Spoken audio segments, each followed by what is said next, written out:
ఈ కొత్త అద్దం మీ చర్మ సమస్యలను కూడా చూపిస్తుందట. పూర్తి వివరాలకు చదవండి రేపటి సాక్షి దినపత్రిక. బుడమేరు వరదలతో విజయవాడ విలవిల్లాడుతోంది. పాత రాజశ్రీపేటలో జనం తీవ్ర అవస్థలు పడుతున్నారు. పడవలపై సురక్షిత ప్రాంతాలకు తరలి వెళ్తున్నారు.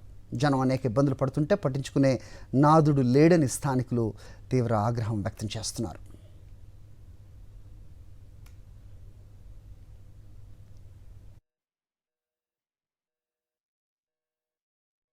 ఇంత ఘోరం ఉంది, ఎవరు పట్టించుకోవట్లేదు. మనుషులు ఇలాగ అయిపోతున్నాం కదా, తిండి లేక, నీళ్లు లేక, కరెంట్ లేక ఇలా చచ్చిపోతున్నాము. ఇలా చచ్చిపోతే గెలిచి వాళ్ళు బాగున్నారు. అక్కడ మా దగ్గరికి ఎవరో రాలేదు, ఎవరో పట్టించుకోవట్లేదు, మాకు ఏమి అందలేదు.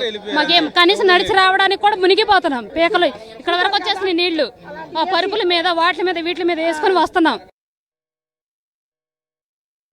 లోన పరిస్థితి చాలా దారుణంగా ఉందండి. అసలు పరిస్థితి బాగాలేదు. ఎంత తొందరగా బయట పెడితే మనుషులు అంత మంచిది, లేకపోతే చాలా నష్టపోతారు. ప్రాణ నష్టం జరిగింది, ఇప్పుడు దాకా జరగలేదు, చాలా ప్రాణ నష్టం జరిగింది.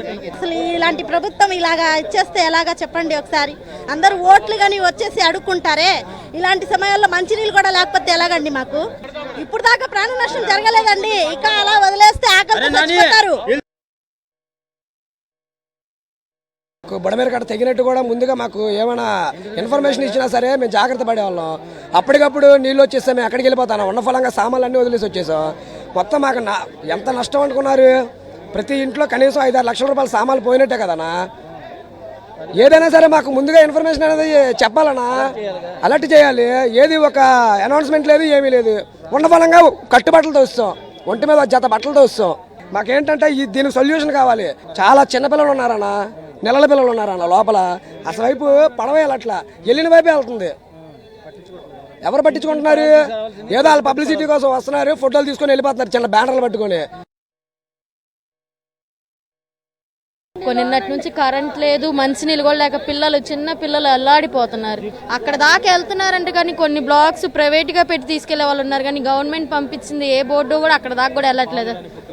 అసలు ఏమి వెళ్ళలేదండి. అక్కడికి వాటర్ కూడా లేక వాళ్ళు అల్లాడిపోతున్నారు. కింద ఫ్లోర్కి ఇస్తున్నారు, పై ఫ్లోర్కి ఏమి ఇవ్వట్లేదంట.